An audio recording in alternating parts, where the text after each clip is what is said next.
Татарстан Республикасында иҗтимагый сәяси хәлләр гомум Россия процесслары юнәлешендә үсә. Татарстан парламенты эшчәнлеге дә һәр вакыт игътибар үзәгендә. Парламент хәбәрләре белән тулырак сезне минем коллегам Алия Галиуллина таныштырыр. Дәүләт Советы өчен узган елның декабре 6-нчы чакырылыш эшенең экваторы булды. Депутатлар корпусы кичәя бара дип белдерде Фәрит Мөхәммәтшин Йомгаклау матбугат конференциясендә 2021 елга нәтиҗә ясап. Төп юнәлешләр элеккечә кала: республика үсеше һәм гражданнарның тормыш сыйфатын яхшырту.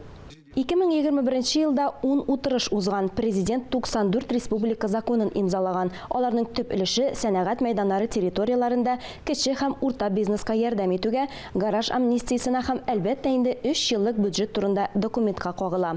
Фәрит Мөхәммәтшин журналистларның сорауларына җаваплар биреп, халык хакимияте турындагы яңа федераль закон дәүләт думасына узган сайлаулар турында сөйләде. Парламентарийларның төп эш юнәлешләре арасында ул гражданнар мөрәҗәгатьләре белән даими эш алып баруны күрә. 2021 елда төрле формаларда 8 меңнән артык үтенеч кергән. Парламент рәисе журналистлар белән уртак эшне дә югары бәяләде. 13 январьда Россия матбугаты көне билгеләп үтелде. Традицион рәвештә журналистлар һәм нәшер итүчеләр бәйрәме белән Фәрит Мөхәммәтшин котлады. Ул билгеләп үткәнчә, журналистлар һөнәри яктан мәгълүмат киңлеген формалаштыра, сүз иреген тәэмин итә, күп милләтле ил тарихын чагылдыра һәм искә төшерә. Бу юлы Дәүләт Советы рәисе масса күләм медиа вәкилләрен Татарстан халыклары дуслыгы йортында чакырды. Журналистика ул һөнәр түгел, яшәү рәвеше, вакыйгалар үзәгендә булу, мөһим мәгълүматны укучыларга, телевизор караучыларга һәм социаль челтәрләрдән файдаланучыларга оператив рәвештә җиткерүнең әһәмияте зур.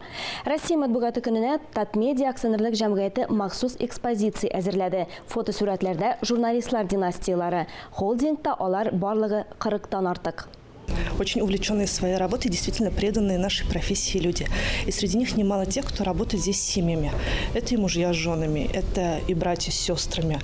И особенно, на мой взгляд, интересно то, что сюда в нашу профессию приходят даже дети. Журналистика мәгълүмат сводкалары гына түгел, проектларда. Мәсәлән, Татарстан журналы Совет еллары җырларына һәм гомумән Советлар союзына багышланган махсус чыгарылыш тәкъдим итте. Журналистларга Татмедиа агентлыгы җитәкчесе Айдар Сәлимгәрәев мөрәҗәгать итте, парламент башлыгы Фәрит Мөхәммәтшин традиция буенча республика тормышын объектив, оператив һәм тирән яктырткан өчен медиа берләшмә вәкилләренә рәхмәт белдерде. Искренне еще раз хочу поблагодарить всех и руководителей организаций, представителей всех СМИ и пишущих, показывающих, снимающих журналистов. Вы делаете очень востребованную, нужную работу.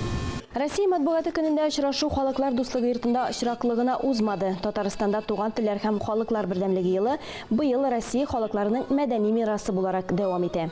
Февраль айында республика районнарында хисап сессиялары уза, халык ышанычлылары узган елга йомгак ясый, быелга конкрет бурычлар куя. Федераль һәм республика программаларында катнашу Мамадыш районына шәһәр һәм авылларының йөзен сизелерлек үзгәртергә мөмкинлек бирде.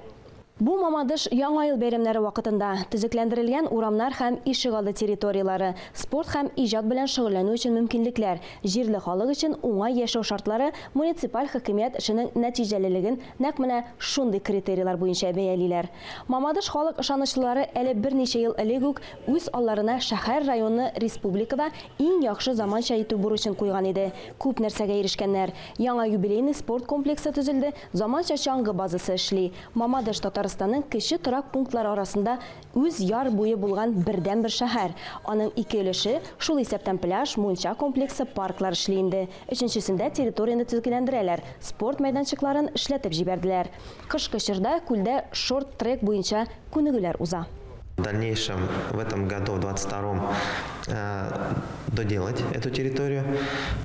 Появится также площадка для стритбола, появится футбольная площадка. Будет увеличена территория именно вот для занятия пешим скандинавской ходьбой.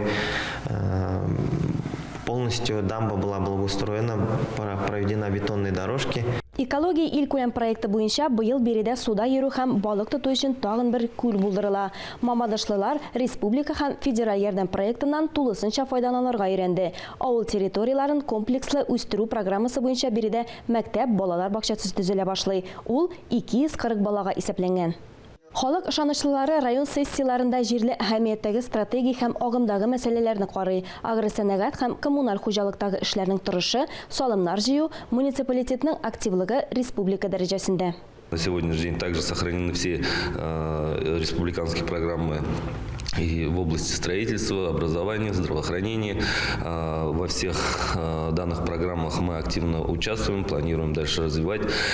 Также параллельно в планах войти в федеральные гранты и благоустраивать наш любимый город, наш любимый район.